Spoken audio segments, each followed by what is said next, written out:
नमस्कार जय जगन्नाथ समस्त को स्वागत करुच्ची मिश्रावती यूट्यूब चैनल को। तो आशा कर समस्ते बहुत बढ़िया से थी भगवान का कृपार मध्य समस्ते सब खुशी रुह। तो पिला माने तुम आज मो कि प्रश्न नहीं आसी देखा पचार द्वारा आंसर केते पिला को आसूची। तो प्रथम प्रश्नटी हूँ रुद्र सुधा निधि जानिच से ग्रंथटी विषय। तो रुद्र सुधा निधि रे क्यों धर्मर कथा कहुए।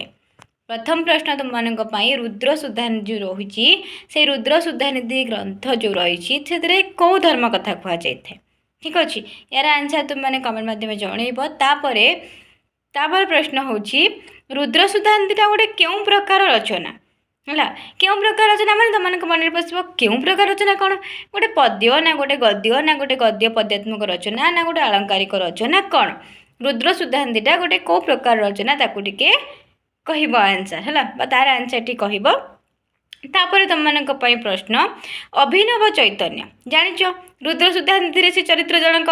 तो अभिनव चैतन्य क्योंठी मानव जन्म अवतीर्ण होइथिले जितेबले अभिनव चैतन्य मानव जन्म कौन अवतीर्ण कले तो से क्यों जगार अवतीर्ण करते ये मुझे ऑप्शनटा दे दूची।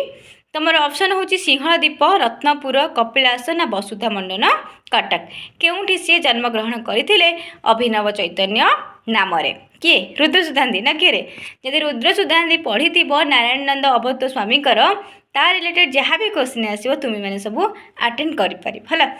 प्रश्न हूँ अभिनव चैतन्य कहार अभिशाप रे मानव जन्म कौन अवतीर्ण होते।